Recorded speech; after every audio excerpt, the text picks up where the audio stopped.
இல்லை என்று பெண்ணியாரி கருது சொன்னாய். பயங்கரமாக சொன்னாயே. துரியோதனால என்ன பலன் கேட்டவர்? என்ன பலனு? எனக்கு சோறு போட்டு என் தம்பி துரியோதன். ஆமா. இந்த அங்குலியாசன் நாடு கொடுத்தானே. ஆமா.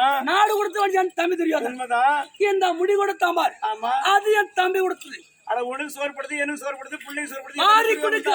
ஆரி குடு அண்ணா அப்படி உரைத்தானே. உண்மைதாங்க. அதுவும் என் தம்பி துரியோதனோடு.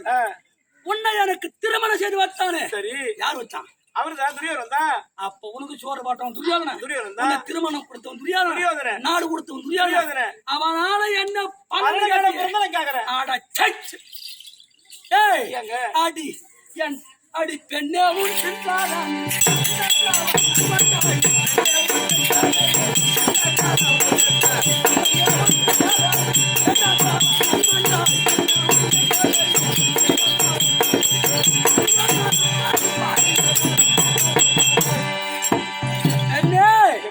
உன் சிந்தையில் மனமான போக்கெல்லாம் என்ன வேண்டாம்.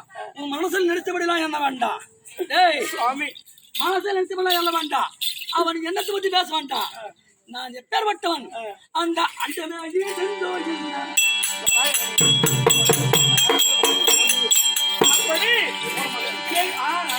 மனமோடு பிடிக்கல பேசவில்லை.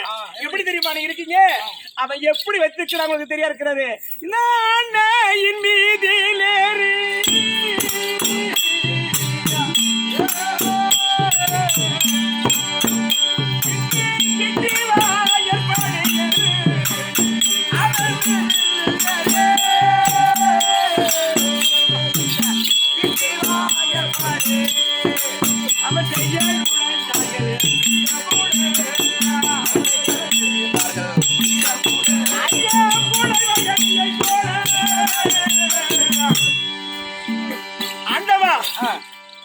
ஆணையில் மரபளித்தவர்கள் 5 ராஜாக்கள்.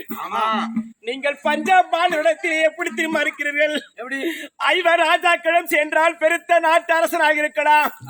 ஆணையில் மீதில் ஏறி கிட்டி வாயற்படியில் செய்ய நுழைந்தார்கள். பிரியமுடன் பூளைவா எளிய போல துரியர் அரசருகில் பொருந்தி இருந்த நாளா என்ன பலன்? அப்படி நீங்க துரிய அரசு எப்படி இருக்கீங்க? வீட்டில் பூச்சி அகப்பட்டுக் கொண்டிருக்கிறது. அது போல சிற்றரசு அதாவது சிறி நாடாக வைத்துக் கொண்டு அடக்கி வைத்திருப்பார்கள். அதான் இப்படி வைத்திருப்பார்கள். அதனால அங்க செல்ல வேண்டாங்க. ஆணை பலப்படுத்த 5 ராஜாக்கள் பாண்டவர் அவர்களுக்கு துணையாக பகவான் இருக்கிறார். அங்கே சென்றால்